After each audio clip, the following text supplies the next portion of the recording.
Gone 4:45, and just before business with Bruce Whitfield, we were talking about legendary South African musician Steve Kekana passing away today at the age of 63. South Africa in shock. I remember Steve Kekana from the 1980s and beyond that as well. What a sort of a stalwart of South African music. And joining us is Joe Nina. Joe, a fellow musician, also Steve Kekana's friend. You must be in shock this afternoon. Not only in shock, but also in deep pain, It's like yesterday we were together, and today he's gone. Joe, it's difficult to talk about it, but what happened here? He was in a hospital in Polokwane, and I was chatting to Sipho Hot Six Mabuse saying, he's shocked as well. He didn't know that anything was wrong. It's a very, very deep shock. You see, what happened is that 2 weeks ago, we were at Maponya Mall at a place called the Africa Fair, celebrating Brazek Nkosi's legacy with his family. I got Steve to go there as a surprise guest. We had fun. It was beautiful. People were excited to see him in a long time. And on Tuesday last week, we had a recording because there's one of his songs that I asked him that I'd love to give it a different flavor and give it a fresh vibe in the nowadays, He was so excited about it. He came in the studio, we did the vocals, but just towards the end of our session, he said he had a pain on his chest, And then I phoned my doctor here, Dr. Tando Kumalo. We went to Tando and he checked him thoroughly, and all he said was that his sugar level was a big problem. And he gave him a letter to go give him to his doctor when he goes back to Polokwane that he must change his medication. And then I was told this morning that Steve was admitted yesterday in the hospital, but he's getting better. An hour later, if not within 45 minutes, they called me and they told me that unfortunately Steve passed on. Oh, sure. Just like that, and it was like, it exploded right in our faces, just like that. Yeah. It's one of those things that you just don't see coming whatsoever.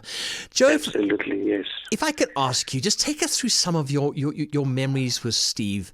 Just sort of bring it to 702 land, exactly what you remember, so we can sort of honor him with your memories of him. First of all, he was a very, very intelligent somebody. One of the things I always said to him was that to me he's not disabled, he's differently abled.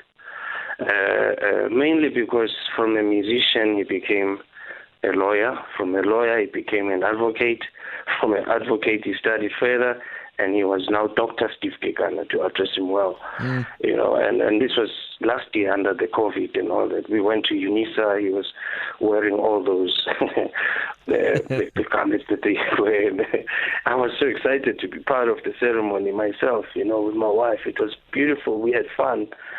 And more than anything, that on its own, it to me became like a motivation to people living with disabilities, but also to people that are able, because there's people out there who says they're struggling, but they're able, but they cannot put their minds to study this or that. And that's Steve for me. He was a go-getter. He puts his mind onto something and he makes sure it happens. Yeah. And when it comes to music, he was just amazing. I remember doing the duet with him of his original song, Ipupo. I was very young and fresh at the time I did. I think it was 2002, 2003, and it was beautiful. We did a video. We had to do a video of the song with torn clothes just to elaborate the video of the song. But his idea was that, we must put on some torn T-shirts so that people can see that we're talking about this dream song, saying that I dreamt I was poor. He was very funny. His humor, his sense of humor was just one of a kind.